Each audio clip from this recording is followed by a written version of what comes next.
Okay, let's get started for the Marin Energy Authority meeting for September 1st. Welcome, everyone. Hope everyone had a great summer after a little bit of a break from our meetings. Wanted to particularly recognize our newest colleague, Marin County Supervisor Kate Sears. Welcome, Kate.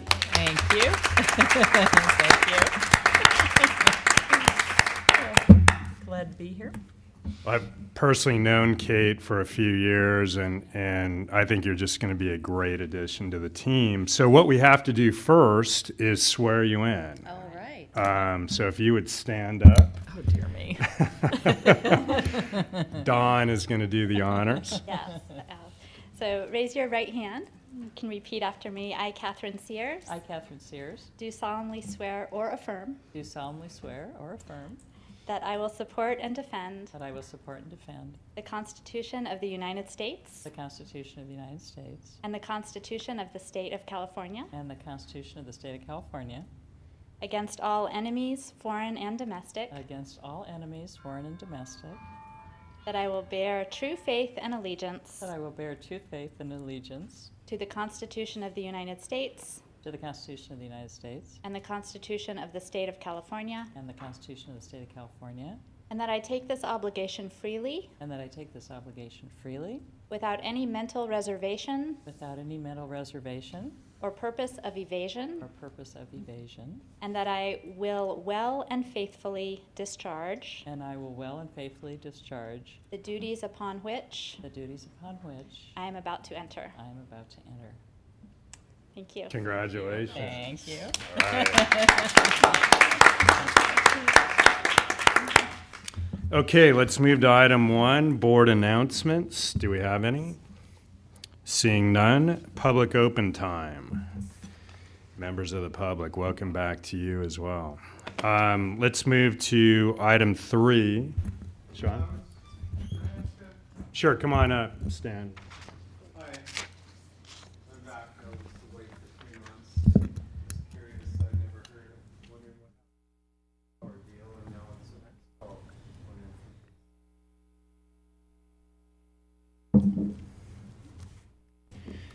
Don, you want to address that real quick? If you like. Sure, or I Yeah. could, This is either way. good. Why don't you go ahead? Okay, sure. So there was a question about one of the counterparties that had been shortlisted for the PPA that was executed in July. SunPower was one of the shortlisted entities that we were in negotiations with for many months. And we were unable to come to a final agreement on the terms. And I'm happy to discuss a little more with you maybe after the meeting. But we ended up executing a PPA with an EXCO who was selected based on the terms that were reached in the negotiations.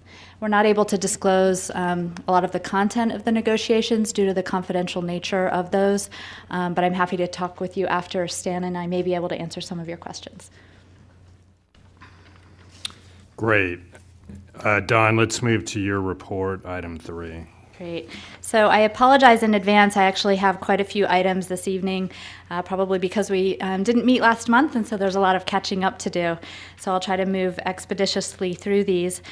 The first item I wanted to cover is an update on Senate Bill 790, which has been working its way through the state legislature. And as you know, it was approved through the Senate side and has been on the Assembly side for the last month or so. It passed out of the Energy Committee there 2 months ago, and then just last week it passed out of Appropriations, and it is scheduled to go to the Assembly floor as soon as tomorrow or possibly later next week. So we should have some more information for you on that soon. The last stop after the Assembly floor will be the governor's desk. So we're looking forward to seeing the outcome on that. There were some minor amendments that were taken on the bill last week in order to get it through appropriations, but the amendments were not really substantive, and we think that in some cases they actually strengthened the bill a bit, and we believe there's still a lot of positive outcome that will come from this bill, and we are hopeful that it will make it through the final stages of approval and be signed into law. And and I have copies here of the current overview of the bill for the assembly floor. So if anyone is interested in seeing this, I do have a few copies, and I'll leave it here for folks to pick up if interested. This is just came out today. The second item is I just wanted to report that the third quarterly legislative report from the CPUC on CCA programs was released in early August and has been included in your packet for review. It's very comprehensive, but it does have a couple of factual errors, and I'll touch on a couple of those just so folks are up to speed. I think that the only real concern we have with this third quarter report is that the third step of the process, which is the CCA verifying whether the resolution of the issue is acceptable or has actually occurred, that step is not occurring. So the determination of whether an issue has been resolved is not circling back to us. But we have addressed that with the CPUC staff, and we are confident that in the fourth quarterly report, there will be a loop back time built in. And so we're looking forward to having that process occur. The one factual error that I think it's worth highlighting is that item 1.10, which is listed on page 4 of the report, which is new customers being opted out by PG&E. This is continuing to occur, although it's been diminishing over the last 6 months or so to a point where we're just seeing a couple per week. And these are inadvertent opt-outs that are occurring with new customers that move into MCE addresses and call to get their service turned on and are automatically opted out inadvertently because the call center folks with PG&E may not have been tuned in to the correct process to follow. PG&E has been working diligently to address this problem, and it's been diminishing significantly as a result, but it is continuing to occur, so it's not resolved. And so I just wanted to let you all know that.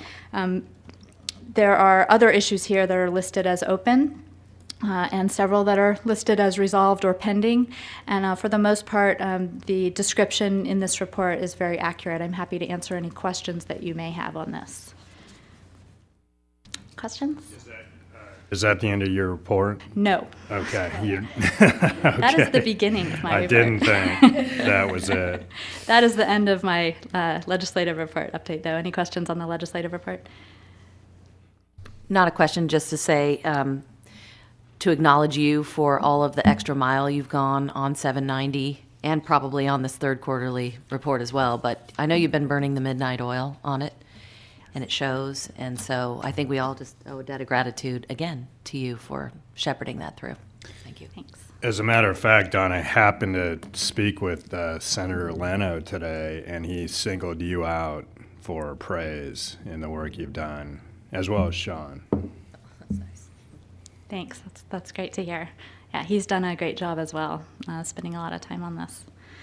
Great. So the next item I wanted to report on is, as a result of our power purchase agreement that was approved with Enexco in July, we've been looping out to local landowners, and we're really excited about this project because we're looking to build 1 megawatt of solar carport structures somewhere in Marin County, and we have the pleasure of helping to find a good site for that. So we've been meeting with landowners, and we'll continue to meet with several additional landowners over the next couple of weeks, and we'll be helping to coordinate interaction between the Enexco development team and the landowners of a variety of sites. We're looking at commercial sites and nonprofit sites and local government-owned sites. So it's been very encouraging so far, and we have a lot, at least right now, a lot on the list to choose from. So if we run into barriers on a few, we still have a lot of other options. So I'll be excited to report on this at our next meeting and going forward.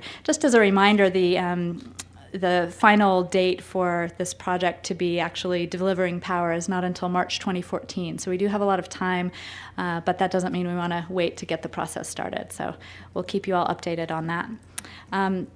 The next item I wanted to be sure and cover is I wanted to introduce the newest addition to our team. This is Sarah, who joined us and is doing a fabulous job as the clerk for MEA. She did a great job getting packets out to you all last week, I think, including supplemental packets, and the usual complexity of juggling is doing an amazing job. So welcome, Sarah. Thank you so much. Sarah Gardner, I should say. Thank you so much for joining us. Welcome. And then on the staffing front, I wanted to report that we're going to have another staff member joining us who's going to be an AmeriCorps assignment.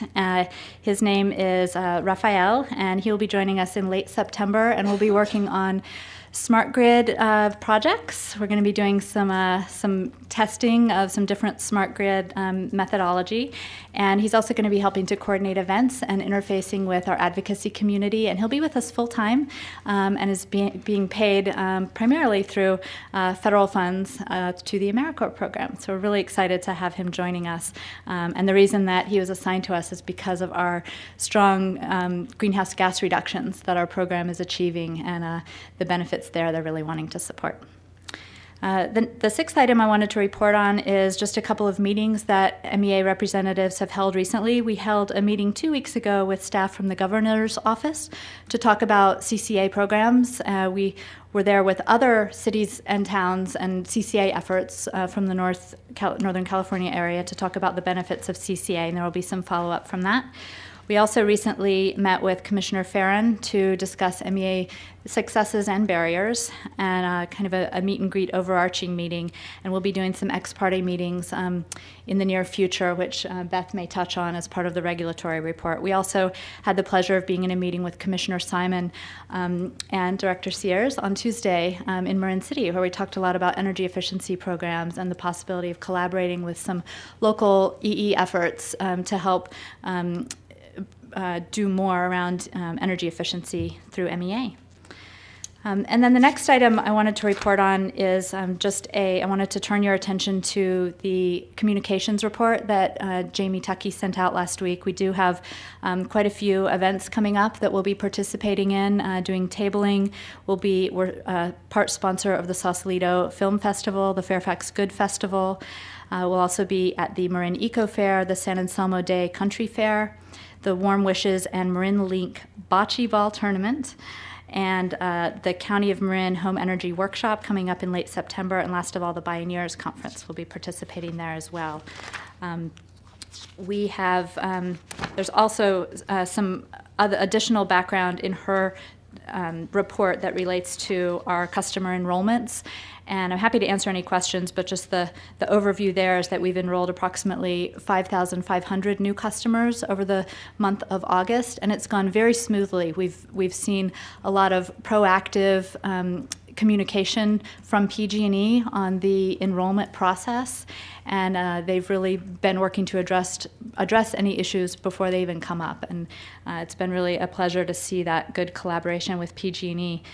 We've also seen a continual strong interest in our Deep Green program. We anticipated that when we added the new 5,000 plus customers that our Deep Green ratio would go down pretty dramatically, but we're still over 5% in Deep Green participation. We're at 5.1%, which was our goal for where we had hoped to be 2 years after launching service, or exceeding our goal on that front, and that's exciting.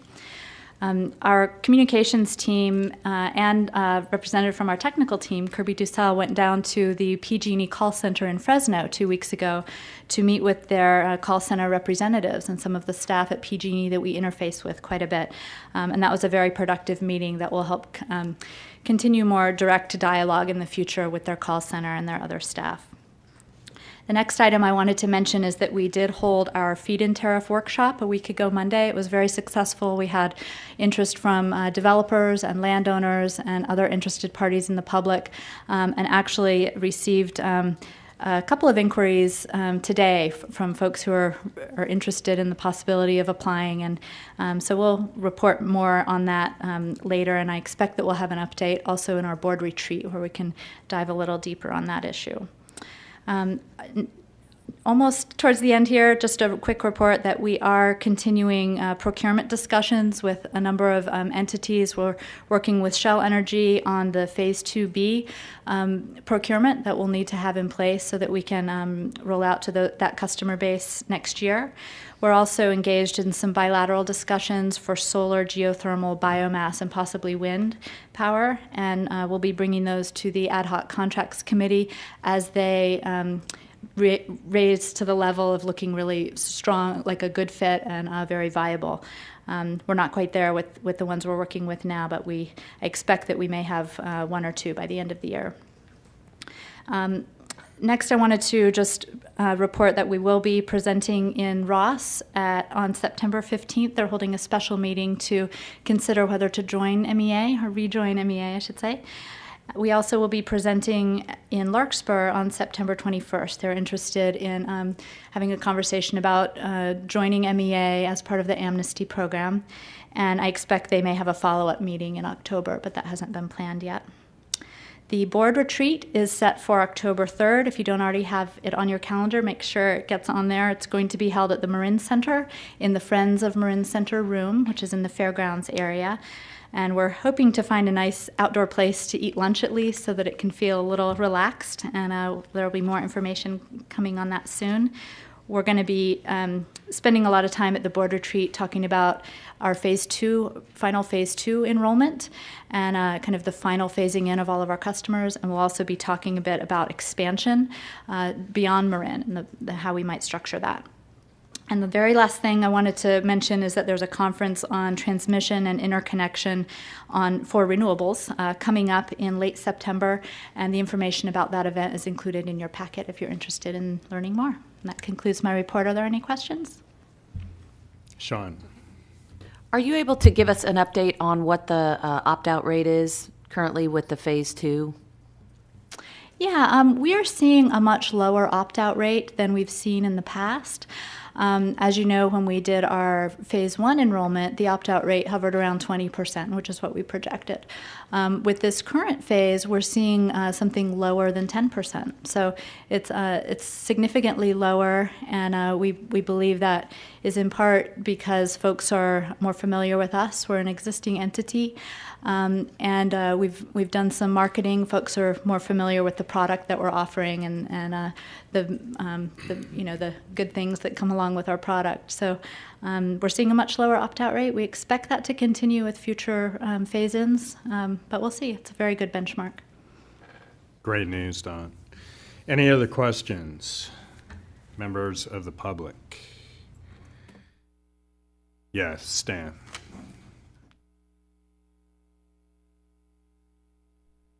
Hey. For the solar stuff, is new technology that's coming in solar and energy watch, the energy detective, and these new devices would really help. So let's say a large commercial-like building that has opportunity for solar could probably have $100,000 a year in electric bill, and the metering equipment that's now able to do something like Marine Clean Energy, put up a large solar system on their roof of this commercial structure, and commercial buildings are usually paying 33 cents a kilowatt hour after the taxes, surcharges, and profits. And where Marine Clean Energy could say, okay, we'll put a large solar system on your structure somewhere and charge them at the rate that they're paying, because now with the new technology, you're able to accurately tell the load generation, the cost, right down to the watts.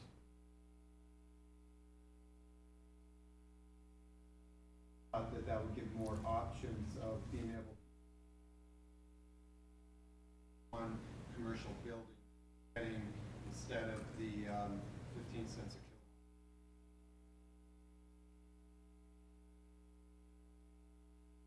a kilowatt hour.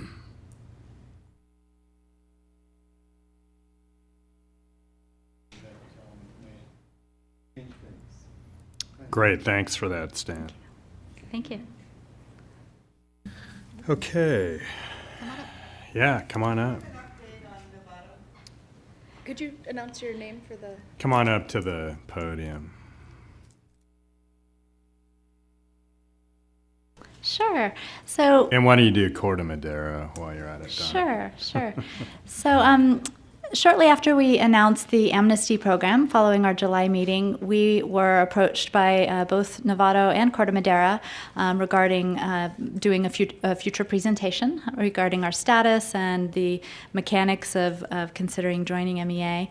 We did, Novato had an item on their agenda to discuss the possibility of considering joining CCA on a future agenda.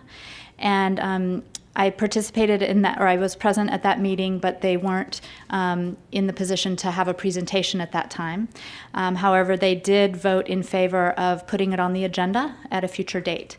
That date has not yet been announced to my knowledge, but I expect that it will be sometime in September or possibly early October.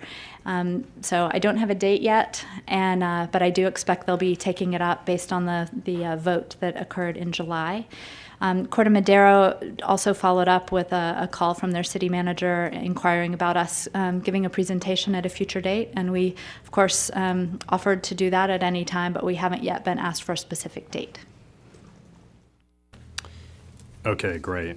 Thanks. Anything else on Don's report?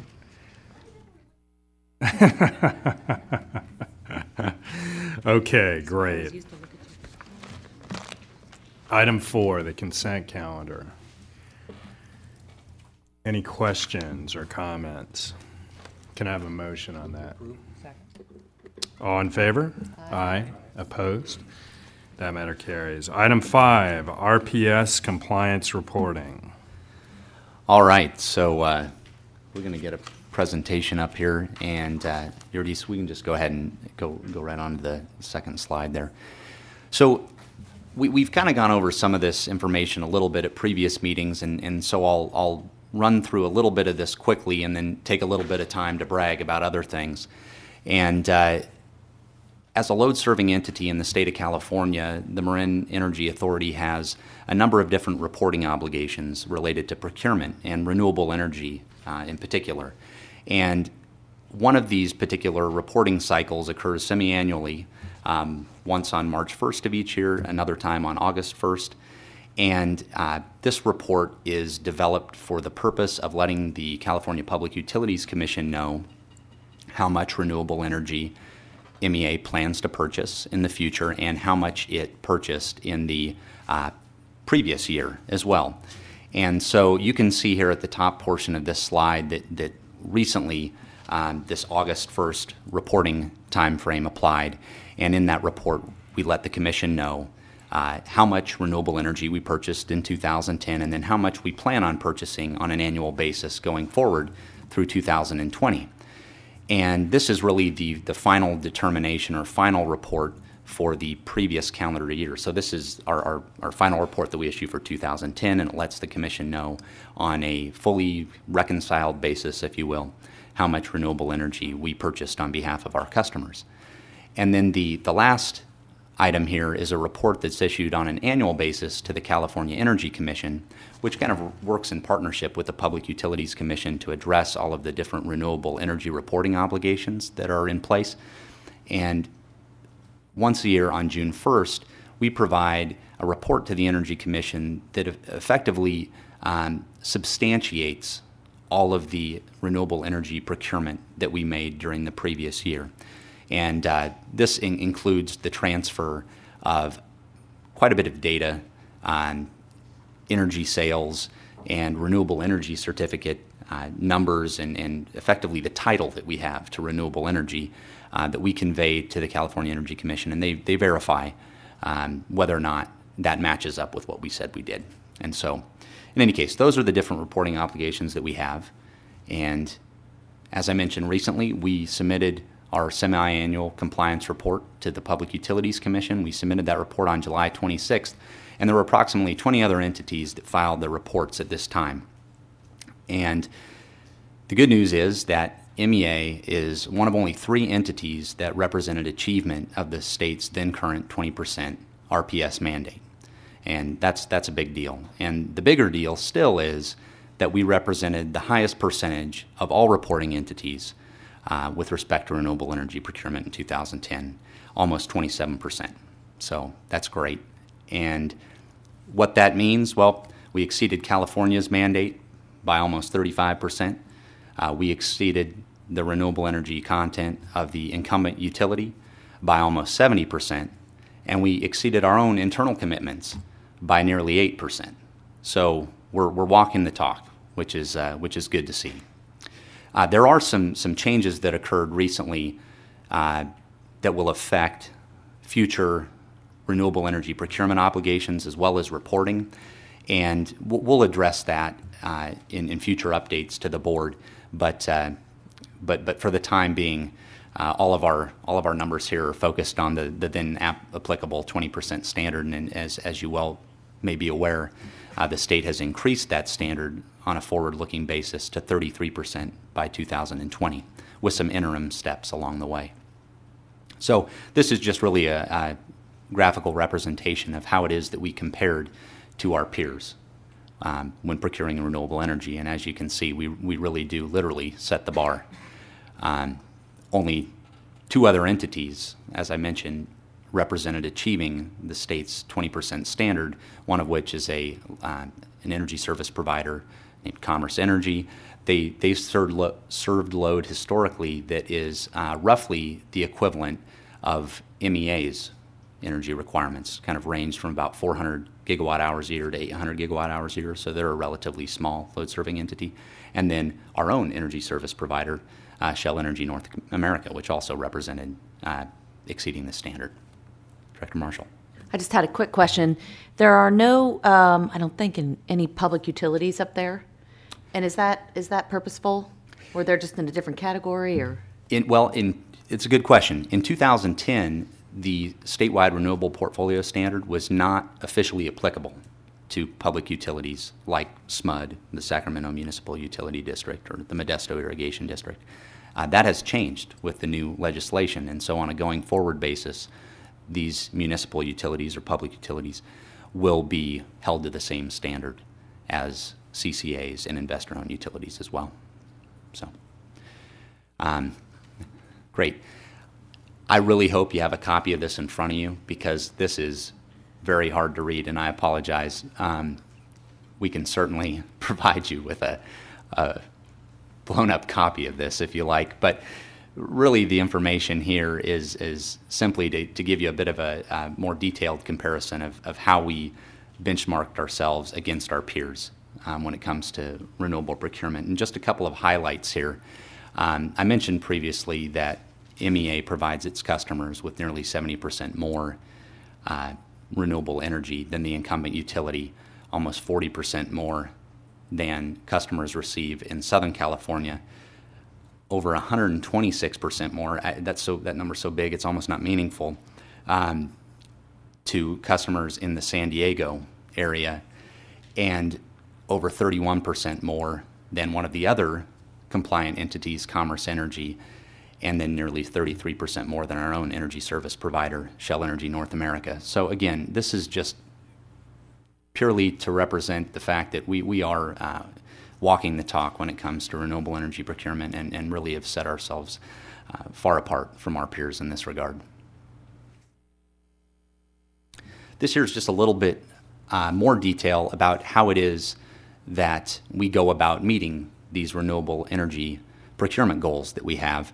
And for the 2010 period, you'll see we delivered a total of over 91,000 megawatt hours to our customers, and over 24,000 of those megawatt hours were sourced from CEC eligible renewable energy resources. We also procure an additional amount of renewable energy certificates to support participation in MEA's Deep Green program, the 100% renewable energy program.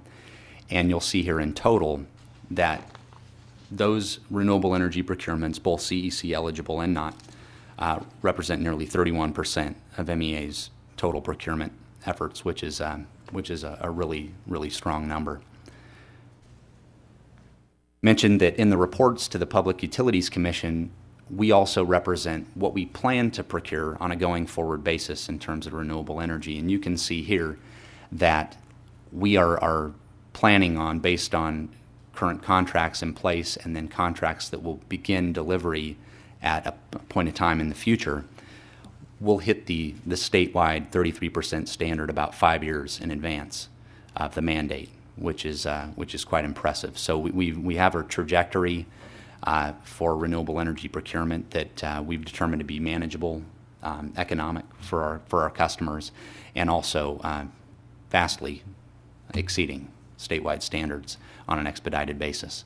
So 2 contracts in particular here, actually there's 3, 2 of them I bundled together, that'll help us achieve these goals, are recently executed, and by recently I mean last December, landfill gas to energy projects that are located here in Northern California that will begin deliveries in 2012.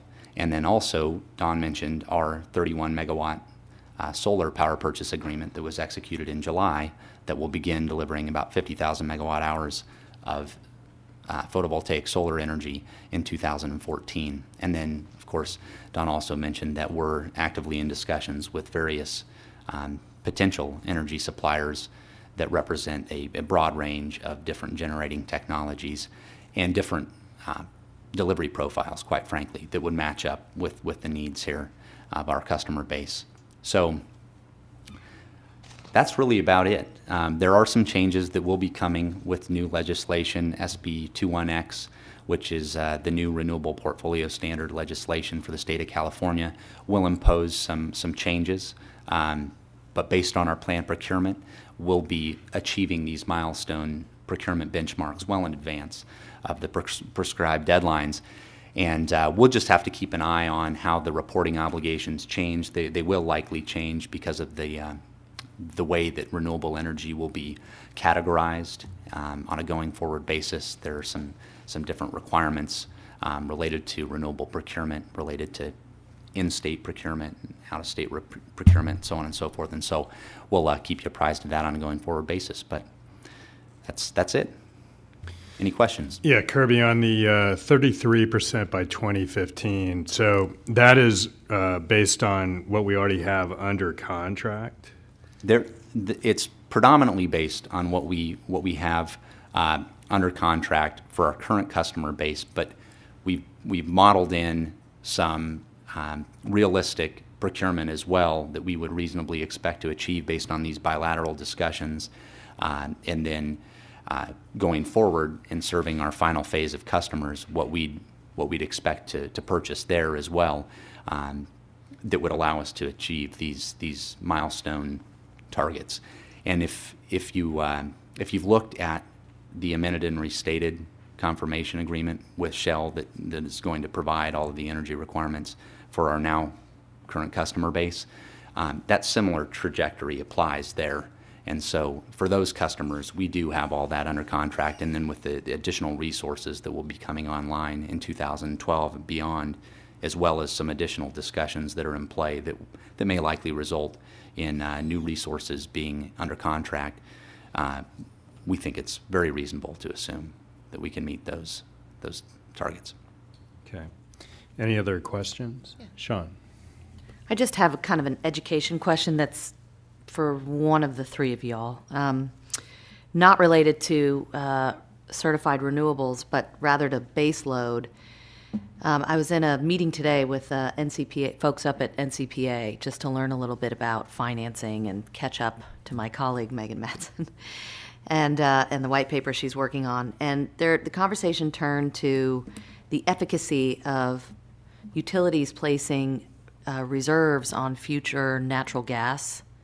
That I guess you can put a reserve on that so that as the prices go up, you've placed a reserve on it and you've got some base load opportunity, if I understood that well. So I just wonder if that's something to comment on now, or if that would be part of the mix for later. I didn't know if that was something that would be part of the procurement for MEA going forward. Yeah, that may be better folded into the integrated resource discussion at the board retreat as part of a broader-based discussion. But at present, we don't have any plans to hedge out natural gas purchases on a going forward basis. Our long-term contracting efforts have been exclusively focused on renewable energy, but we can certainly touch on that when we give that update. I would simply be curious to know if that's a balancing factor going forward. One of the differences to keep in mind, though, with the way that MEA has handled its procurement and how a utility, let's say PG&E or Edison does, is MEA right now has fixed price energy for a 5-year period, essentially. So there's really no exposure to natural gas volatility over the next 5 years. You contrast that with PG&E; they own natural gas-fired power plants, so they're out buying gas for those, to burn through those power plants on an annual or shorter-term basis. So for them, a hedging strategy on gas makes a lot of sense, just a way to control their costs. MEA is already hedged through the power supply agreement it has in place with Shell, and then with some of these renewable contracts that are also fixed price. Would we do it post 5 years, though, once the Shell contract is up? And then we have a little more exposure then? It's possible, if to the extent that MEA moves away from sort of this full requirements type of an agreement where there's really no price risk, and moves maybe more towards an internally managed portfolio with a variety of shorter-term contracts. At that point, you start looking at different hedging strategies. But through 2015, it's a little simpler than that. Cool. Thank you very much. Any other questions? How about from the public? Okay, great presentation, Kirby. Thank Thanks. you. All good news. Okay, item 6. Looks like a resolution number 2011-11 in support of the PACE Assessment Protection Act of 2011. Yeah, and I can introduce this item. So on July 20th, there was a bill introduced on the federal level. This is the U.S. House of Representatives H.R. 2599. This is in support of PACE legislation, or it's a legislation in support of PACE programs. And just a little background on PACE for folks, just as a reminder and refresher. PACE really is a financing tool that can help homeowners save money on energy efficiency upgrades to their home and renewable installations to their home. They're typically repaid on the property tax bill over a 15 to 20-year period, and this allows customers or residential customers, I should say, to avoid the upfront cost of these energy upgrades or these solar installations. As we've reported previously to your board, PACE programs have been threatened recently by some actions of Fannie Mae and Freddie Mac when they stopped underwriting mortgages that had PACE assessments, and they kind of incorrectly characterized PACE assessments as loans. And this has had the result of really putting a big halt on PACE program development, where there was a lot of forward motion before that. One thing that I didn't realize before, but I think is interesting to note for those of you who aren't aware, nearly 90% of new mortgages are underwritten by Fannie Mae and Freddie Mac. And so that kind of explains why their actions had such a big impact on PACE programs. The PACE Assessment Protection Act of 2011 is structured to protect Fannie Mae and Freddie Mac from potential losses, and we have for your consideration here tonight a resolution that supports the PACE Assessment Protection Act. Are there any questions? Who's sponsoring this? It's listed at the beginning of the staff report, and it's interesting because it's bipartisan. It's Representatives Nan Hayworth, Republican from New York, Dan Lundgren, Republican from California, and Mike Thompson, Democrat from California. Is there an organization that's kind of advancing it? Do you know? There are some organizations promoting it, but I don't have a list in front of me. Okay. Okay, thanks, Dawn. Any other questions or comments? I mean, this seems like really right within what we'd be interested in supporting, but it looks like there's broad agreement on that idea. How about a motion on this resolution? So move. Second. Okay, thank you for backing me up. We'll give that to Director Tremaine and Director Thornton for this one. I'll get the next one. Director Marshall will have to move a little more quickly for the next one. What is that? What was that Director game Sears show? was in there too. I was in there too. This was a Okay. chorus. Yeah, I think Director Sears was in there too. All right, all in favor? Aye. Opposed? That matter carries. Item 7, and we have had our summer break now. We're all ready for this. I know, and I'm, it's really, I know you like to save the best for last, but I got moved up in the agenda, so, I'm flustered. Been jonesing for this report. Yeah, I guess maybe we'll just call it prime time now. There's been a fair amount going on since we last met. There's been a lot of significant activity. I'll just sort of go through my usual list, but I guess if your desk, you could put up the slides. So in the CCA docket, we have not yet gotten a proposed decision on the CCA bond, which, judging from what was just issued in the direct access docket, is not a terribly bad thing for the time being. So right now, just as a reminder, our bond that's posted with the California Public Utilities Commission is $100,000, and they're looking at revising that methodology.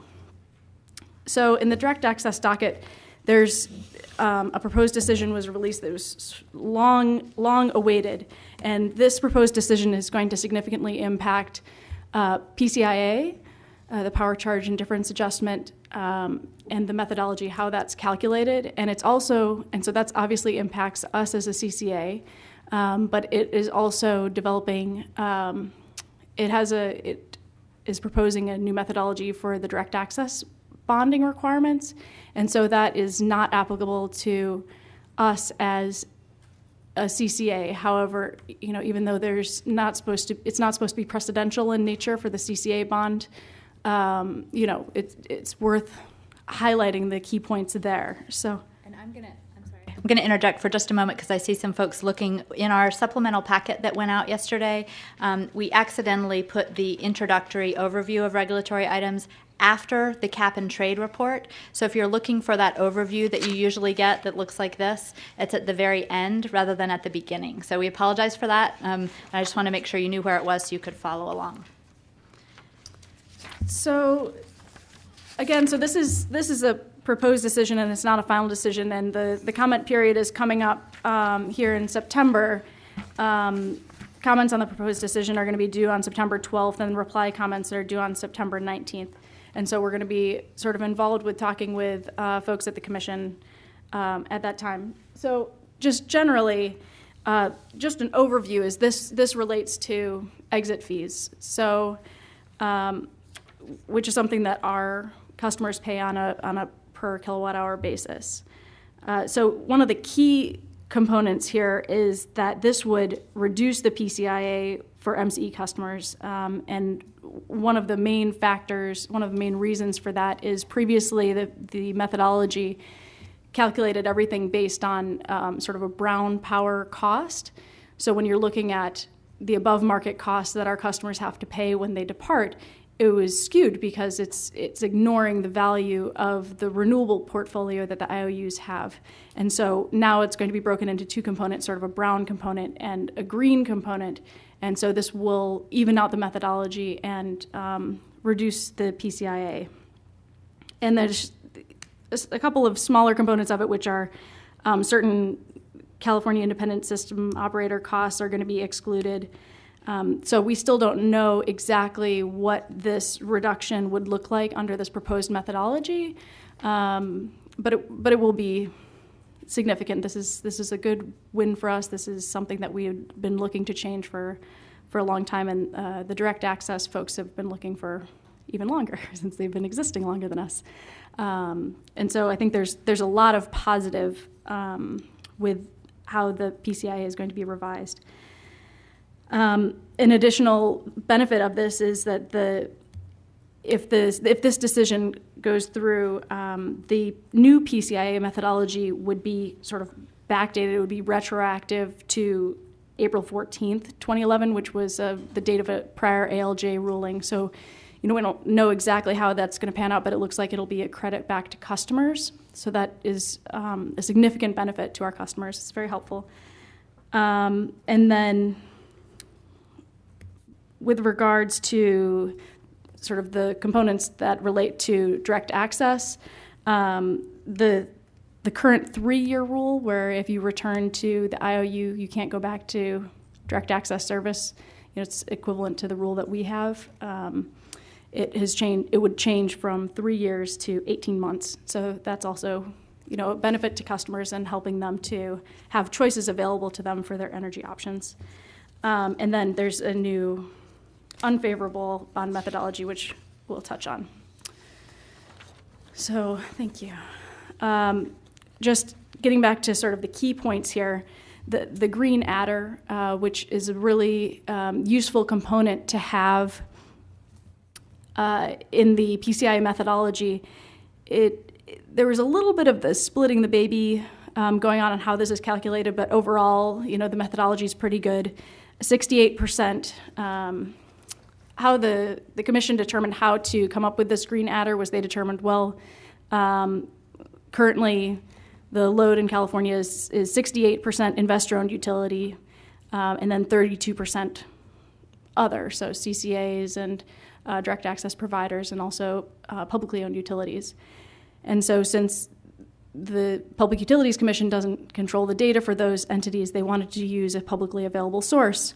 And so they used a Department of Energy data for this number. However, the Department of Energy data doesn't reflect RPS costs. For example, we're on the list twice, once for our light green product and once for our deep green product.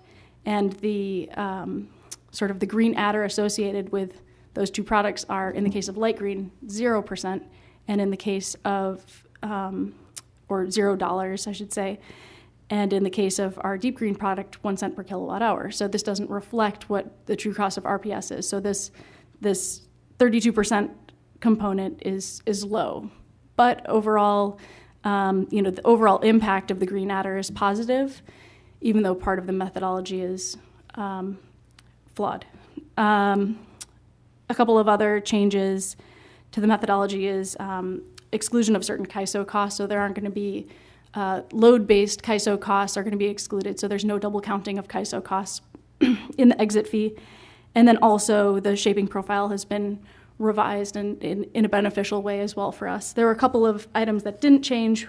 The capacity adder is staying about the same. And also the way that negative PCIA amounts are treated is going to be roughly the same as well. So going on to the next slide, which we have here. Another benefit for the direct access folks is that this 3-year requirement is going to be reduced to 18 months, which is great. Hey, Beth. No. Actually, if I can just interject, maybe for Director Sears' benefit in particular, talk a little bit more about what the PCIA is and where we're at this point. Yeah. It's actually, one of the key issues. Right? Yeah, okay. So what the PCIA is, and sorry about just going like a steamroller. I usually I'm just trying to hang on for dear life. I know. It's the excitement never ends when it's the regulatory update. So what the PCIA is it's structured to ensure that that bundled customers remain indifferent to departing load. And so this is an exit fee. And so what the PCIA is intended to represent is sort of the cost of making whole the bundled ratepayers, so they don't get stuck with the tab of us leaving. So it covers the above-market energy costs that the investor-owned utility has purchased. So the way that the methodology was previously calculated, the market price benchmark was set at an artificially low level. So a lot more resources were being counted as above market than actually were above market. And so basically what that means is it means that our customers, when they departed, were paying more than their fair share, more than what was making the bundled rate payers whole. So for example, say PG&E were to enter into a renewable energy contract. So those cost a little bit more because there's value attributed to the renewable component of that. But those were treated exactly the same as a brown power contract. So, you're paying a huge differential.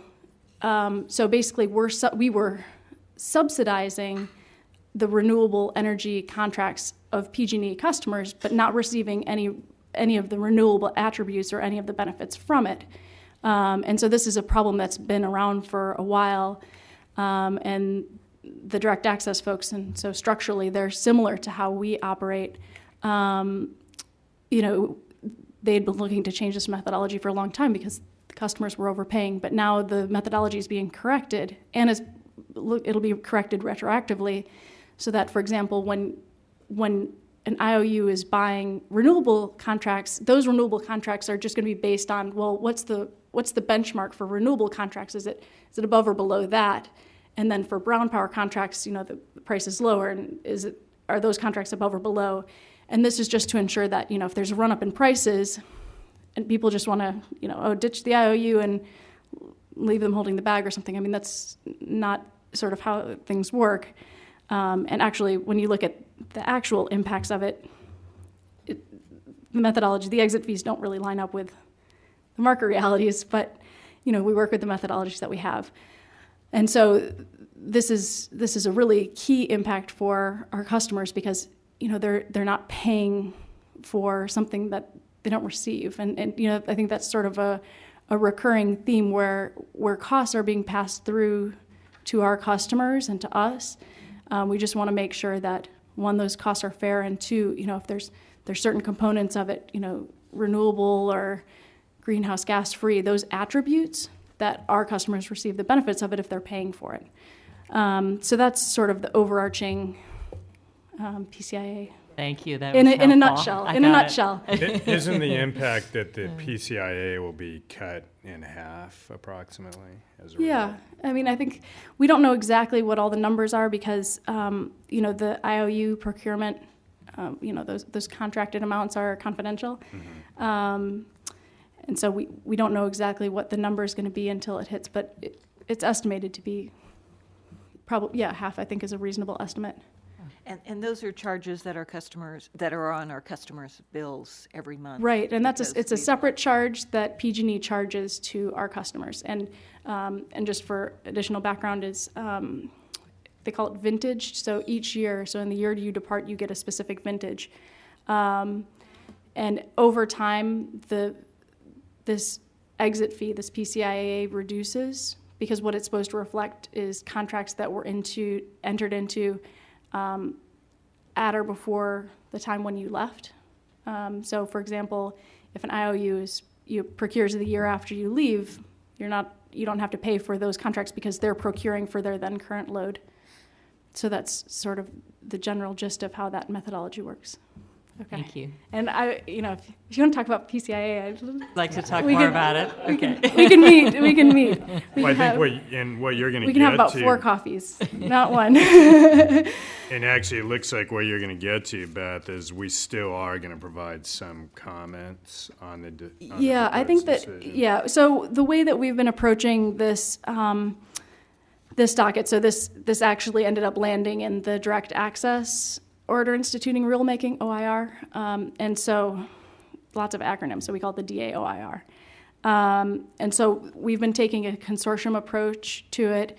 We've been working with the Alliance for Retail Markets, which is ARM, and the Direct Access Customer Coalition, which is DAC. We've been working with them jointly with regards to the issues that impact us jointly. And then the direct access folks have been working on the issues that impact only them separately. So there's been sort of 2 sets of concurrent comments going through this proceeding. But yes, we will be participating. And based on what we've seen for the bond, I have a couple of recommendations for how we can approach that as it might end up applying to CCA, or how we hope it might not apply to CCA. So generally, with respect to the bond, and again, this is sort of similar concepts for direct access and for CCA, but the methodology doesn't need to be the same for how this bond is assessed, is essentially if there is a return of customers to the utility, the bond is there to, again, protect bundled rate payers. So this is really in the event of an involuntary return. So if a direct access provider were to go bankrupt, they just stop operating in California and send their customers back to the utility. If that were at a high energy cost moment in time, then the IOU is going to have higher procurement costs. And so, ostensibly the bond is there to protect against those costs. And then if the market cost is low, there may even be there'd be a benefit to the the bond doesn't work in reverse; it just goes to zero if the power costs are low at that point in time. And so it varies over time, and so it gets recalculated every 6 months or so. Is the proposal? Sorry, excuse me. PD is proposed decision. Sorry, love acronyms. So, with regards to the bond, though, the way that this methodology works, and I might tap John a little bit on the specifics of the methodology, just because it's highly technical, but we've done technical analysis over time, sort of looking at what this would mean for us. But essentially, you need to have a bond or insurance to cover all the incremental costs of involuntarily returned customers, plus a per customer fee. So there's sort of two components to this. There's sort of the energy cost, and there's just sort of an administrative fee that goes along with it. But because energy prices are volatile, that means the way the bond methodology works, it can cause huge run-ups in this bond amount. And so I've just put in an example that was in the decision about what this bond could look like. And so they estimated that with an energy service provider with $2 million in annual sales, the bond in 2008 would have been $112 million. So that's, they were talking 50 times the size of the entity. And the proposed decision claims that the bond could be procured in the market, at a one-time cost of over $1 million. So, and they seem to think this is feasible. But there seems to be a significant disconnect in understanding how the market works. And then in addition, there's a per customer fee. And, this really isn't as much of an issue for direct access providers because, if you're serving Safeway or Walmart or, University of California, you're only dealing with a smaller number of customer accounts. But in the case of where we have lots of residential accounts such as us, it could have an impact. And PG&E just happens to be, triple the cost of the other investor-owned utilities for their administrative fee. And another interesting item is that, the bond or insurance that the direct access providers will need to get has to come from a AA or higher rated entity. And just based upon what's been happening in the markets and bank ratings generally, and the ability to get a AA or higher rating, we don't see that as realistic. So what the board members are going to receive is I'll be preparing just a sort of an informational letter for the commission, and we'll be sort of circulating that to you all for input and sort of explaining what the impact, if they were to impose the same methodology on CCAs, what that would mean to us as an agency. So, I don't want to be alarmist because this isn't this isn't applicable to us and it's a proposed decision. I think there's a lot of steps in the decision-making process as well. But to the extent that we can correct a seriously flawed methodology, this is our duty. Right. So, I think Director Sears has a question as well. sure. Yeah, I had a question on that last point about, anything below AA rated is basically junk. So I don't know that you'd want to argue that the AA requirement or higher is inappropriate. I think that isn't triple B minus is where the junk cutoff is. So I mean, AA is basically at the top. I mean, that's well into investment grade territory. No, AAA is at the top, but yeah. No, I mean it's AAA and then it's AA plus and then AA. I mean, I can take a look at it, but investment grade territory goes well below AA. Wrong. Yeah. I wouldn't want to go too deep though. So. Yeah. Yeah. Sean. Who's supporting, are there any entities that are supporting this bonding capacity increase besides the IOUs? Where's Turn on this, for example? And I know they've been sort of pro-bond, but anyway. Yeah, Turn has been really involved from the start in sort of developing the methodologies, but the bond methodology has really been hanging around for a long time. And so, it's possible that they could change their position, but they were part of the sort of the process in developing this bond methodology to begin with. It might be worth reaching out and to them. Division of Ratepayer Advocates, DRA, also supports. Right. It might be a good preemptive conversation with Turn just to have them understand the differential here and how absolutely damaging something. It just would. Yeah. It's just a major shot across the bow is what it is. And so. Yeah, we'll be having a conversation with them as well. Great, thank you. So any other questions on this item, direct access? What's the logic behind PG&E's per customer rate being so much higher than everybody else's? I'm not sure. It was just given as figures in there. I'm not sure why their rate would be so significantly higher. I can look into it, though. I take it that that's still up for discussion. And yeah, I'm sure there's a methodology that went into how that's calculated, and we can look into that, definitely. I think it's a little bit, it's important. It's a little bit smaller, quite a bit smaller in scale, than how the bond methodology is going to be impacting us, but it is significant still. A couple $100,000 at least. Sure. Will you send your slides? Sure. Happy to. I think to underscore the rationale or the lack of rationale for this, I think it's worth board members knowing, in the event that this comes up when you're out and about, the IOUs are not required to post any type of bond to protect against their failure. And what we've seen when they have failed in the past is that the state comes in as the provider of last resort, and that type of methodology is not available to their competitors. So it really is continuing this unlevel playing field problem that we've seen in so many different areas. Doesn't make a whole lot of sense. And so I think it's just worth underlining that fact. Yeah, and I think that, an additional component to keep in mind is the way that it's been sort of sold to the commission is that that the intent is to protect the bundled ratepayers. And so that there would be no impact whatsoever on any bundled ratepayer if a direct access provider were to fail.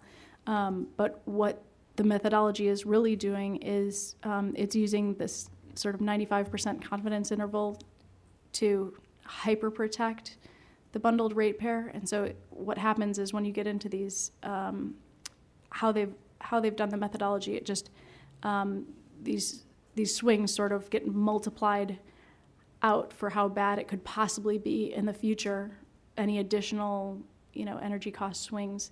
And so it's this sort of overboard protection of the bundled ratepayer, but it's been sort of sold as protecting the bundled ratepayers. So, and at the expense of competitive markets, at the expense of energy choice. So the next item here, the long-term procurement plan. this has been a little bit of a rat's nest at the commission. It's been broken into several different tracks, and sort of the overall system plan for determining what the IOU's procurement has been sort of happened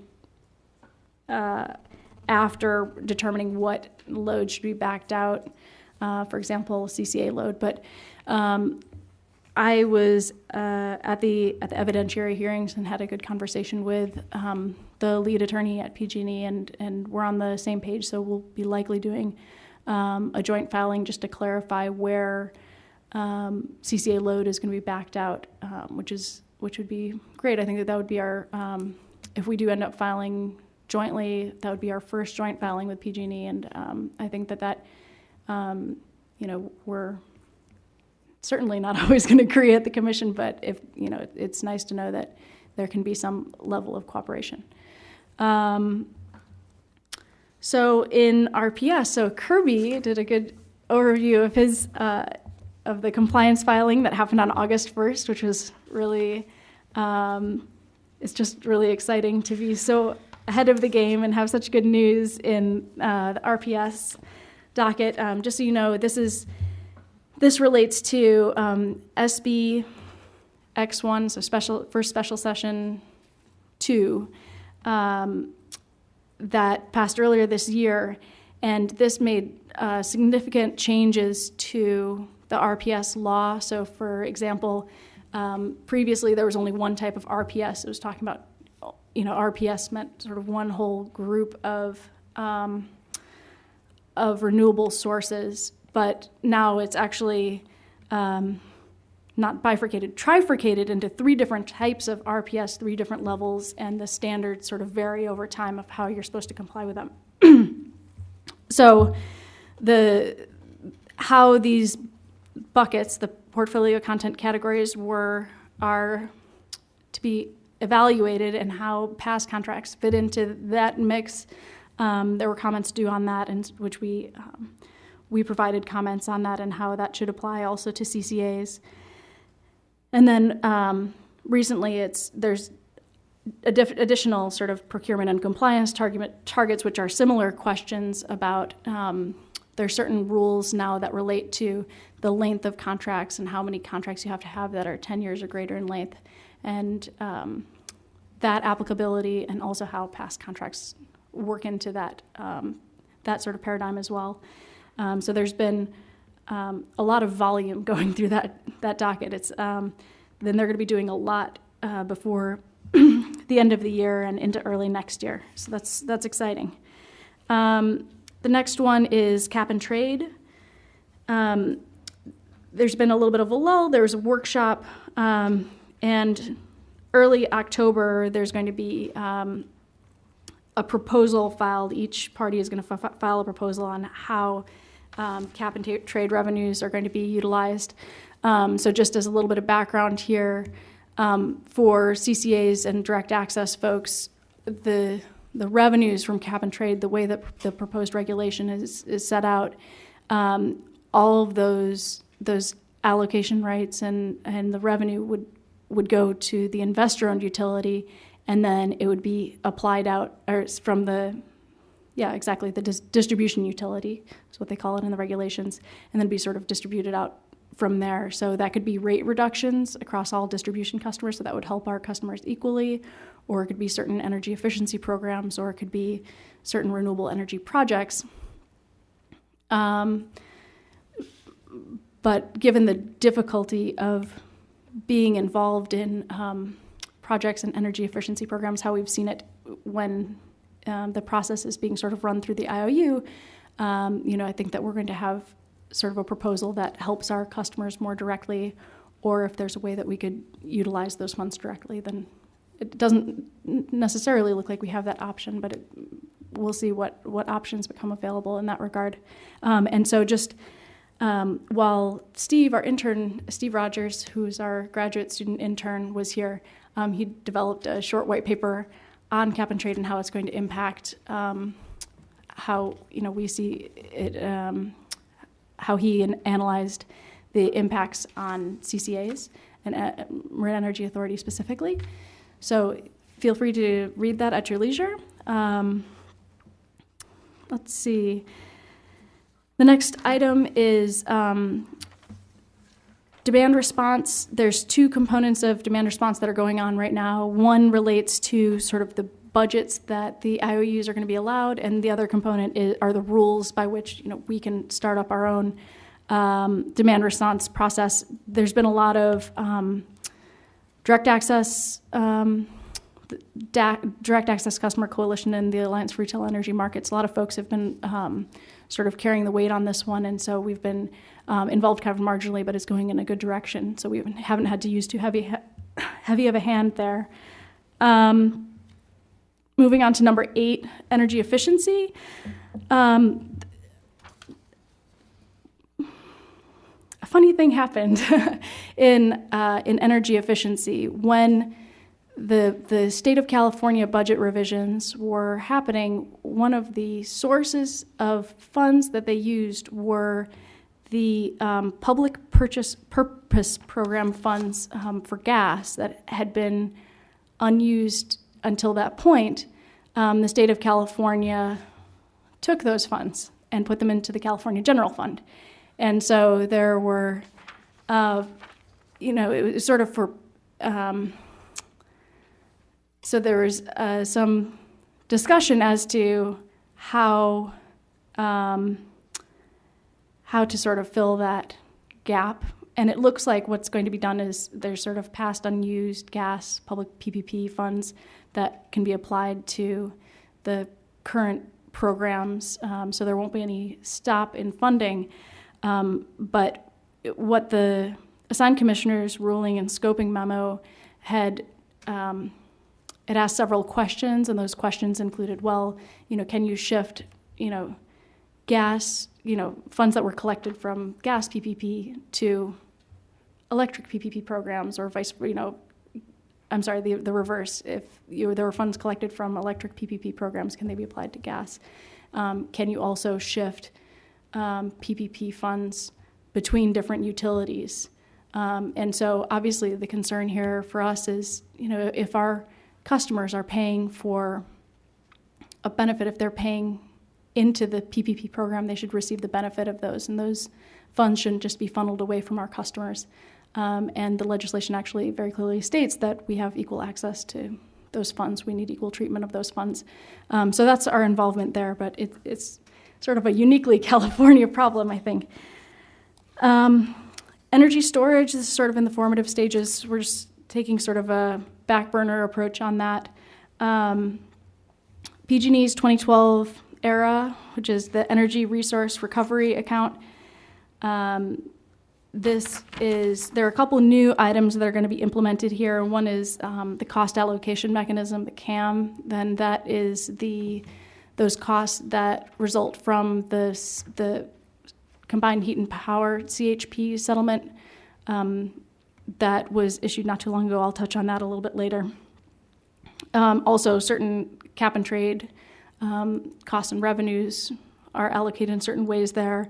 And also this is where the PCIA methodology, which we discussed at the very beginning, where that methodology is implemented and the timing of that implementation, that's going to happen in this docket. And so we're going to be involved from that aspect.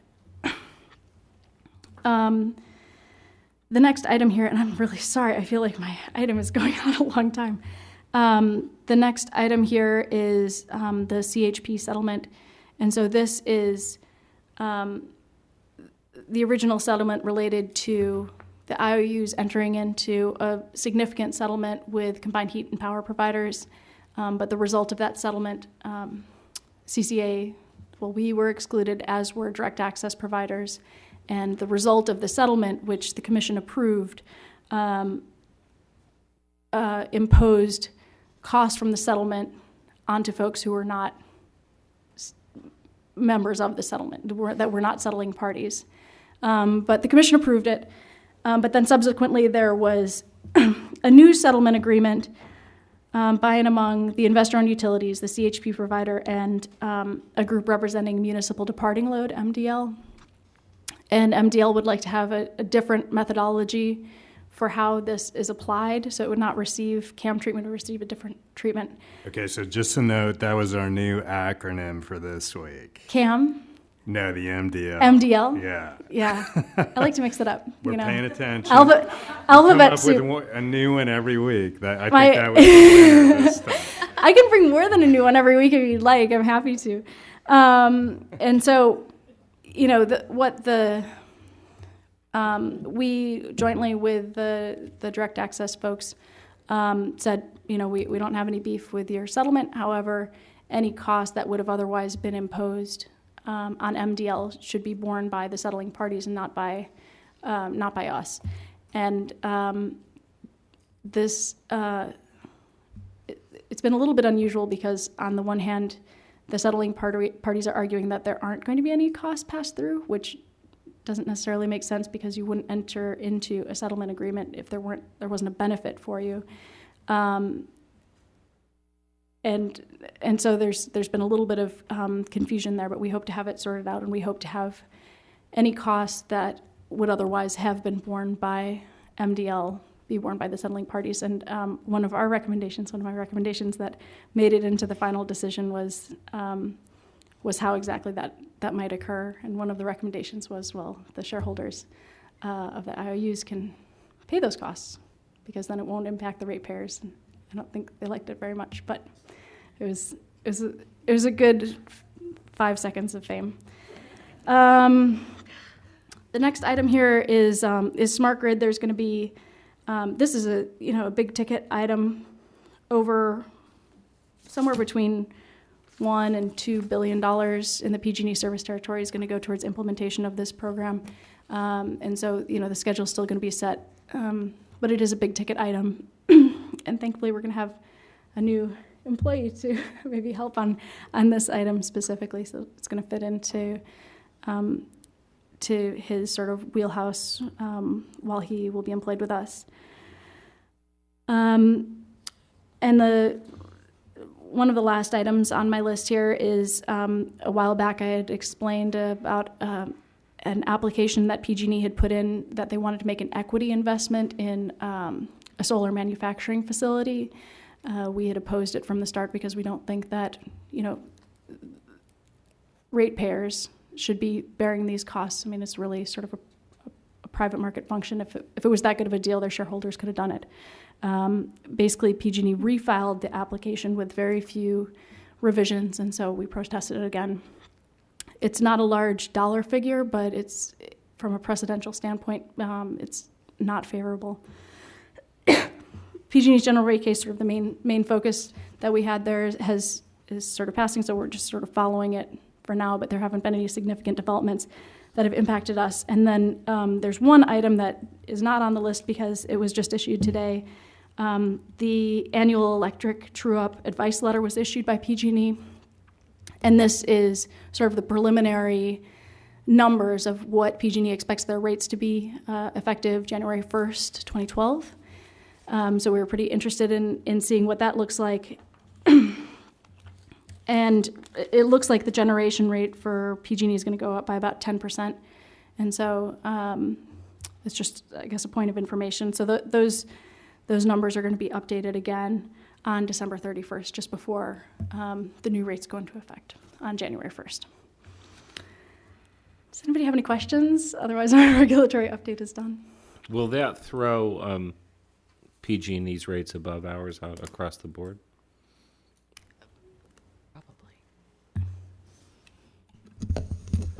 For the commercial and industrial rates, yes. We're about parity right now, so as of January 1, if these are preliminary, but if they go through, then they would be about 10% above MEA's rates. For the residential, it's still going to be a situation where MEA is going to be lower for, in this case, it would be the first 3 tiers of usage, and then PG&E would be lower for tiers 4 and 5. Yeah, I think it's a little bit of a complicated question because of how they're,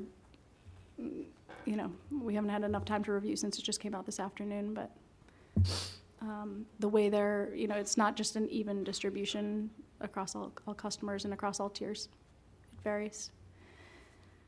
Yeah. Any additional questions? Good job. Thanks, Beth, as always. I know. Really good job. I mean, we are in the utility business. Yeah, you've all survived another regulatory update. I'm impressed. Thank God you love it, Beth. Okay, great. So Item if eight. we're MEA, does that make us MEA?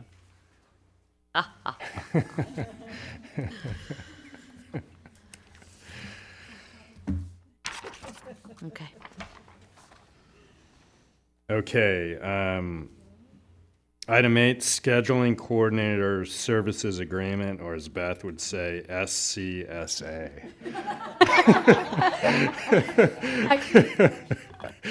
I just call it the SC agreement. So Okay. It's true, she does. We do. Yeah. So I'll introduce this item, and John will probably chime in a little bit. We've been under contract with Shell Energy since February of 2010 to provide full requirements power to us, which includes generation and scheduling services and other functions. And the scheduling services that they provide encompass all of their power supply. Then in December of last year, we executed 2 power purchase agreements with a developer called G2, and those contracts anticipate an online date early next year, and we will need to handle scheduling for these 2 new PPAs. And they are, during the discussion and approval process for these contracts, it was anticipated that the scheduling services would be handled with Shell Energy, and so we have drafted up a scheduling services coordinator services agreement with them. It's attached here for your review, and the fees for the services that they would provide are $5,000 per month, which encompasses both of the G2 projects that would be coming online early next year. It also anticipates that a third project could be added at a future date for a fee of $2,500 per month without any parameters around the size of that next facility. And basically, the contract would ensure that all the energy deliveries from G2 are transferred to the CAISO system on MEA's behalf. Do you want to say any more about this, John? I think just maybe to say it just a slightly different way. Basically, the scheduling coordinator is an intermediary. Between, in our case, Shell's playing that role for us. With our program for the generation that they're providing, and then for our load, that both those on a daily or even hourly basis need to be brought to the ISO because they need to manage the grid. So in this case, since MEA is independently out procuring the renewable resources, this is separate from the Shell agreement, we need a scheduling coordinator to perform that function. And so it's beyond what is included in the original Shell agreement. So this is just essentially a service provider type of an arrangement. Shell's not taking title of the power. They're just purely acting as an intermediary with the ISO on MEA's behalf. What's the advantage of using Shell versus like a independent? Yeah, we actually did a little bit of kicking the tires on some other providers of this service, and Shell provides a more comprehensive set of services. If you go to purely independent, then what happens is some of the work that Shell would be doing for MEA would have to be done in-house by MEA staff, some of the actual filling out the templates. So the independents are oftentimes more of they provide a software solution that'll interface with the ISO, but your own staff has to sort of populate the system with the data. A little bit more kind of hands-on operational role than MEA is currently set up to provide. So that was an advantage as a more comprehensive set of services. And the other advantage is by being able to use a single entity to handle our settlements on our load side as well as on the generation side. That's going to simplify just the settlement process and the monthly accounting that MEA has to do. Every month we get invoices from Shell, and we go through and we validate that those charges are all appropriate. Bringing in another a scheduling coordinator would just essentially double the workload. So there's some administrative advantages as well. Sean. I just wanted to understand a little bit better how is CAISO paid? Is CAISO paid through just, it's embedded within our Shell contract? And are they paid on the basis of load volume or the number of contracts or number of, I guess contracts, Right. So providers going to them? CAISO, they have some 45 different charge codes that they assess to market participants. And the way, in many of them are really market charges. So it's payments from loads to generators and for buying energy or other services. Some of them, though, are really dedicated to covering the CAISO's cost of its own operations. And those are called grid management charges, and they are load-based. So it's a dollar or a little bit over $1 per megawatt hour. Okay. Goes to fund the ISO's operations. That's just part of that. It's passed through directly to MEA from Shell. So it is included in Shell's invoice, but it's just a pass-through.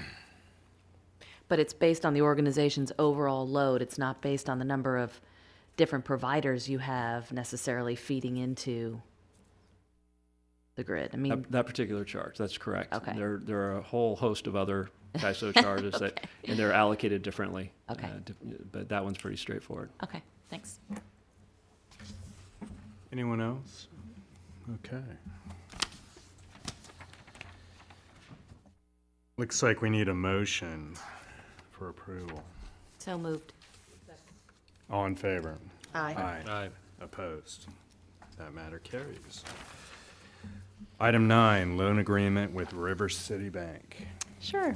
Okay, so this, and this is, looks like this is the end of our main board agenda, although there's a special meeting after this. This, just to take a couple of steps back on we've had sort of since our start of operations, pretty long-standing relationship with River City Bank.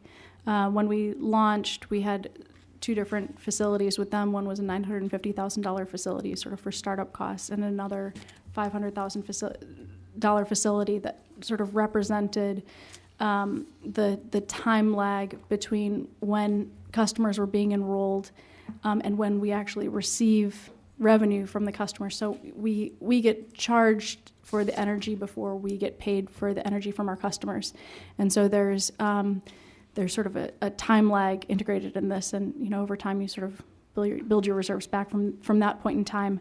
And so what this this month we added another 5,500 customers to our customer base, and so again, just like at our startup period, there was we're running into this time lag again. So while we've been building reserve over time, it looks like we're going to hit an operating account sort of low in the month of October. It's we hope to not have to draw on this facility, but we want to have it in place just to ensure that to the extent that we need any breathing room in our operating margins, we're pretty well modeled out. But this is sort of a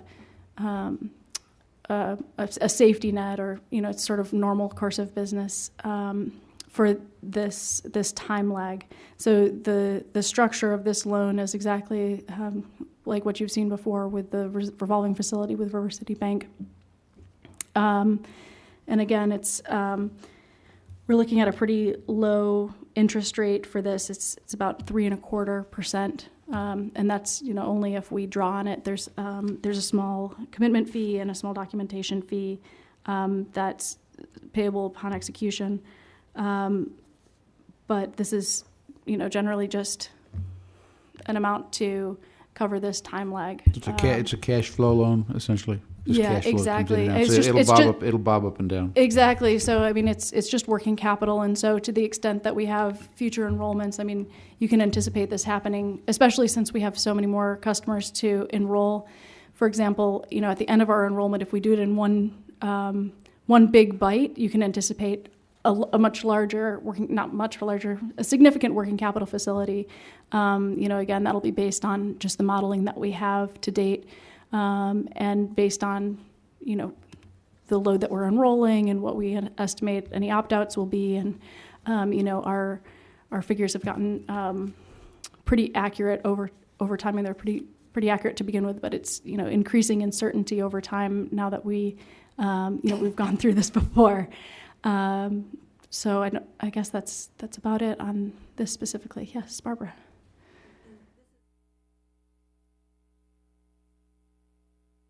Yes, this is incremental, and so what we have right now is a term loan facility that's being paid off over time, and this is going to be a year contract. Although it could be outstanding for, we might not draw on it. If we draw on it, it'll be outstanding for less than a year. And then it might roll over beyond that if necessary, or no? No, we won't need a rollover. I mean, this is just Not rolling credit. No, Okay. no. I mean, I think that we could anticipate having, it would be useful to have, just working capital facilities in place on a going forward basis, just as, normal line of credit that an operating entity has. But it's more of a normal course of business than it is anything out of the ordinary. Okay. Move to approve it. All right. Second. Great. All in favor? Aye. Opposed? That matter carries. Item 10, board member and staff matters. Because staff matters. Well, I'll note real quickly, I had an opportunity to attend the Governor's Local Renewable Energy Conference for a couple days in LA recently. Very worthwhile. The governor has set a 12,000 megawatt goal of local renewable power statewide. And I got to tell you, MEA is getting some note statewide. People are intrigued.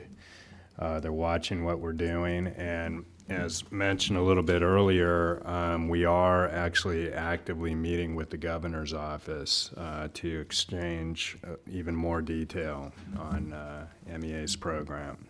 So I'll keep you posted. Awesome. Okay, so Dawn, what's next? We can adjourn this meeting and then begin the special meeting. Okay, adjourned. Where's my gavel? When I need it. Want to reconvene? Yeah. So we can convene the special meeting, and it looks like we should call for public open time again. Yeah, so we're now in special meeting, and let's start with item 1, public open time. Barbara, welcome.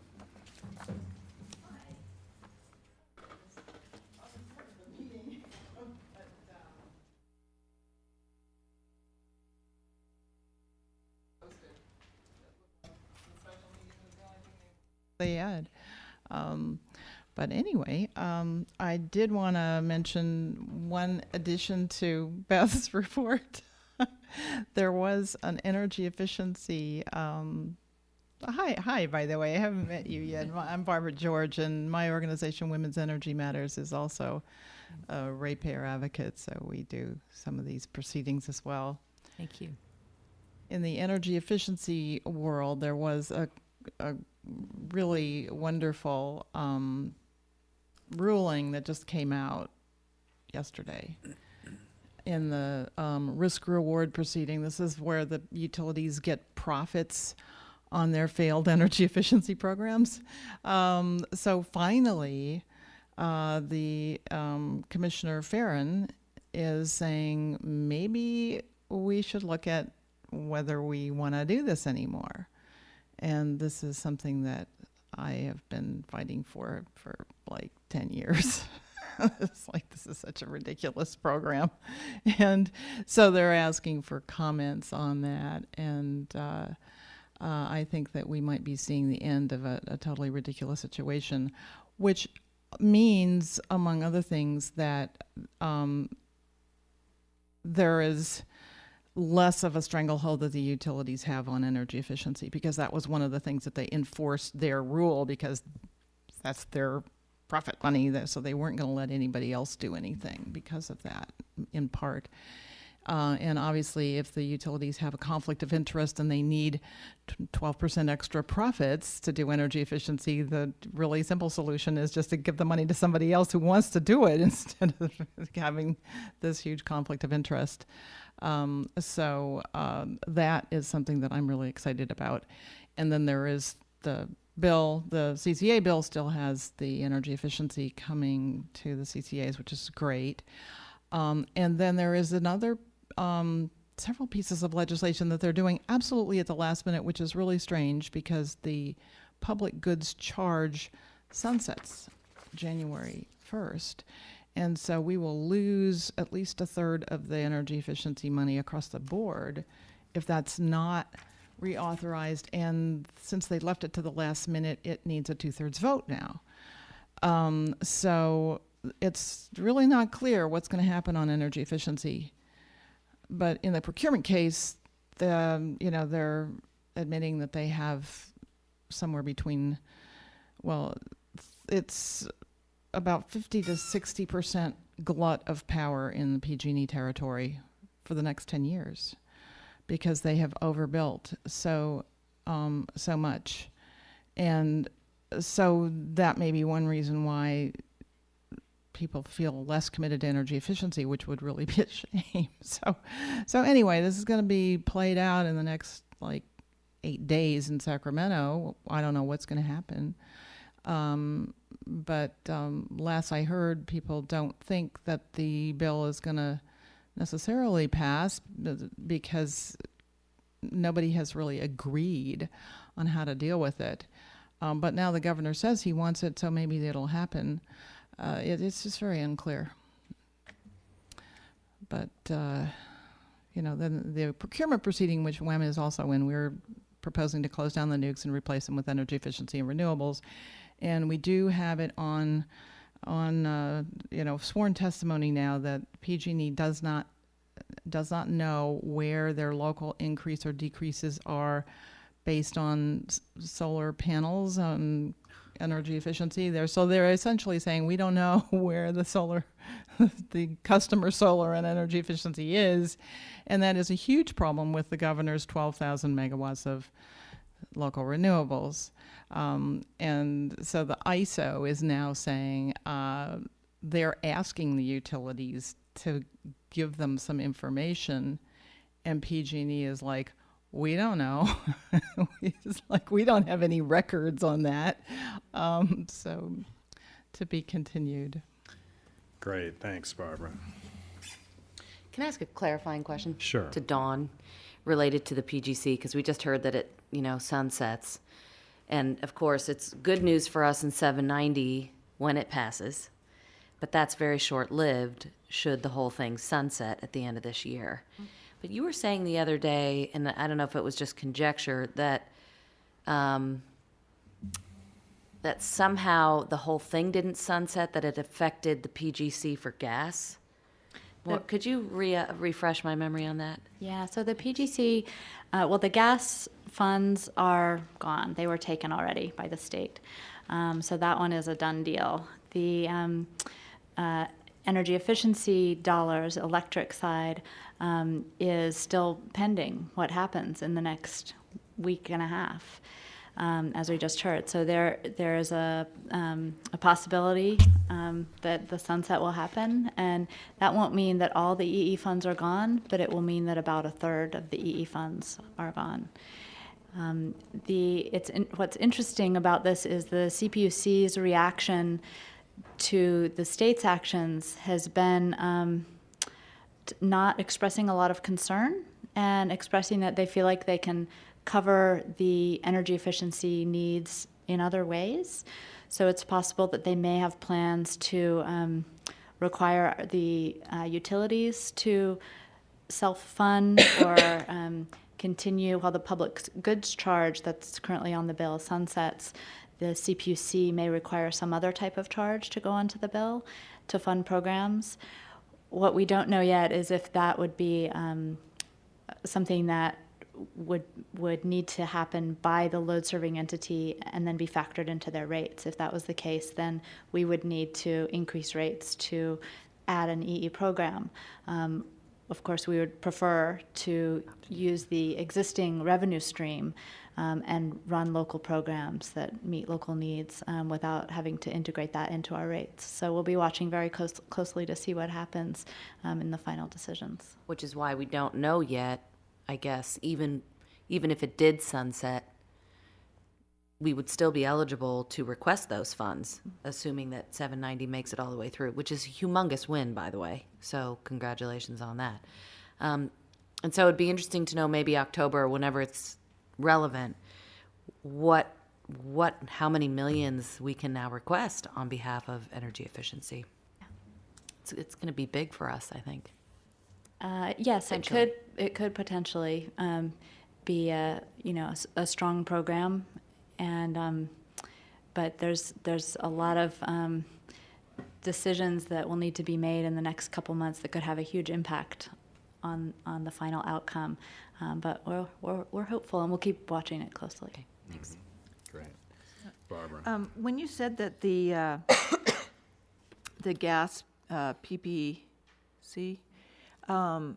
has been taken away, does that mean customers are no longer paying that, or does that mean that the state is actually using those revenues elsewhere? Yeah, the way that it actually worked was and you're right in all of your acronyms, there's PGC, which is Public Good Charge, and then there's PPP, which is Public Purpose Programs.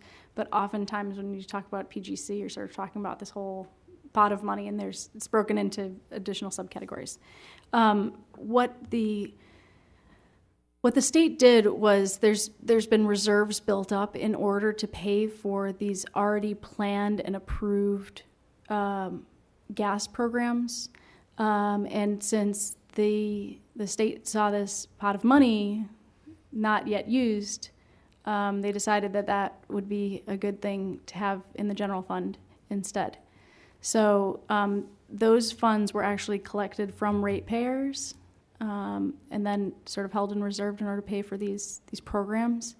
And so now what they're trying to figure out there is, to my knowledge, I think that, I'm quite sure that gas PPP is still being collected, but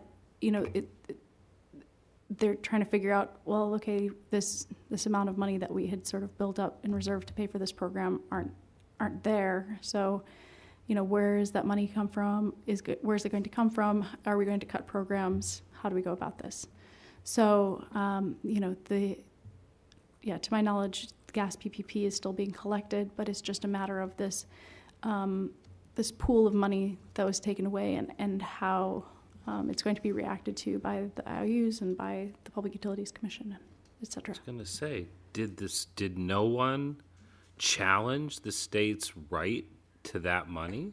I mean, there's no logic behind the state taking ratepayer money. It wasn't taxpayer money.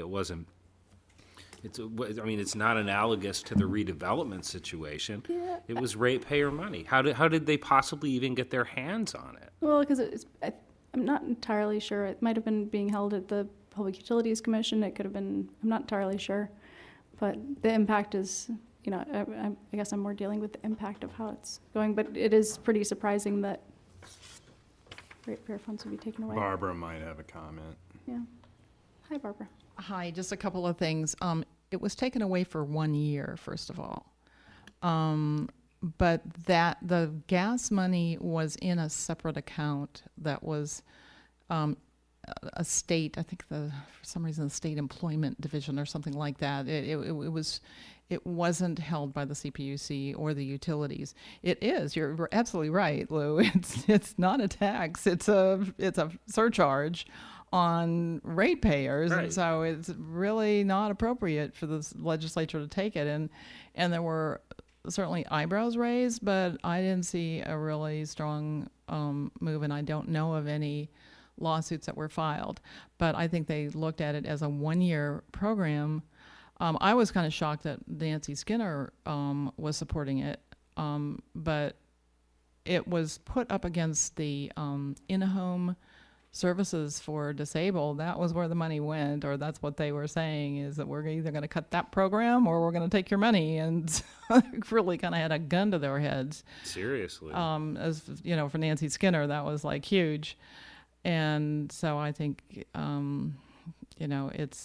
it remains to be seen what's going to happen next year. But again, the gas money was approved in a separate bill. The original public goods charge is what is sunsetting in January. And I'm not even sure that the gas public purpose program is the same thing, is got that same sunset. I'm not even sure. But it's important to get the gas money back into energy efficiency programs because that's your insulation. There's a lot of good stuff, especially for people on the coast, that the gas money is going for. Sure. We definitely need that. Great. Thanks. Thanks for the clarification, Barbara. Okay, item 2, ad hoc committee. Great. So just a little recap. There have been many discussions both at the both at the executive committee meetings in March, April, May, and then at our regular board meetings in June and July, discussing the possibility of expansion to other communities and expansion within Marin. And in order to allow for additional discussion and more thorough discussion of analysis that's being done, it's been suggested that we may want to form an ad hoc committee on expansion scenarios consisting of board members. We've formed ad hoc committees in the past to deal with specific topics where we need to do some deep diving on a subject matter. So that's the recommendation tonight, that we appoint such a committee to deal with this issue. And I should say one other thing about ad hoc committees. They are temporary in nature, so this would not be a standing committee. It would be in existence for a period of time when we're just looking at this issue, and it needs to be made up of no more than four board members so that we don't have a majority of the board. We also cannot have a majority of any subcommittee in this ad hoc. So Don, just to lay the foundation, the idea would be to have a further board-wide discussion of this matter at the retreat. Is that correct? Absolutely, yeah. There is a broader discussion planned for October 3rd at our board retreat, where we'll be spending a lot of time on this subject. And this would allow us to have a little bit of discussion to tee up the dialogue, make sure that we're asking the right policy questions at that retreat, and then possibly handle any follow-up as needed. Okay. Sean? I just have a question. Just from a pacing perspective, will the ad hoc committee be asked to come up with a series of recommendations in time for the October board meeting, or simply to sort of feedback what that group is looking at for further action later on? What's the projected time frame on Yeah, this? I think that would be up to board members. What's of interest. What I've heard from board members is that there's interest in having some dialogue on this issue so that we can structure and present information at the retreat that allows for careful consideration and deliberation, so that it's not really, so that it's more fully formed and more reflective of what board members are interested in seeing. There is some analysis going on, as you all know, through the contract that was approved in July with Richmond, and we'll be able to present some of the preliminary results from that analysis, because that is due to be complete in a couple of weeks. And that feedback will be helpful for us to have a feedback loop with board members on what type of information is most useful to present in the full retreat context, so that we can make best use of the time there. Just a follow-on question, sorry. So, for example, do you anticipate that the governance question, as an example, would be resolved by October, or just that this ad hoc committee would be vetting through a couple of options and then maybe queuing it up for the full board discussion? Yeah, I guess you can figure it out later. Well, the governance question is part of what is underway through the contract with Richmond. They're covering staff consultant time on that. So we're going to have some preliminary questions from Greg, who's working on that piece of it, in mid-September. So we'd have an opportunity to have a feedback loop, again, just like we'd be having a feedback loop with the analysis, load analysis and economic analysis, and then most likely present a set of recommendations to spend more time on at the retreat. Okay. And also, do you expect this will go beyond the retreat, this committee? I mean, it'll help get ready for the retreat and then also... Yeah, I think it's likely that, and this could change based on committee members, but my best guess is that it would be helpful to have a mid-September meeting of this ad hoc to prepare for the retreat, and then possibly a subsequent meeting in mid-October as a follow-up to the retreat, and possibly an additional meeting or two after that, depending on what other issues need to be discussed further. Further questions? Okay, so in terms of personnel, Don, we've had some discussion, and I think it would be myself, Director Marshall, Director Collins, and Director Tremaine has Okay. expressed interest. any rejection of that idea? By the remaining two of you. or the proposed people? We don't always get such strong interest on committees. Sounds good. Okay, well, that's a very good lineup. Okay, well, why don't we get a motion on that then for formation of the ad hoc committee?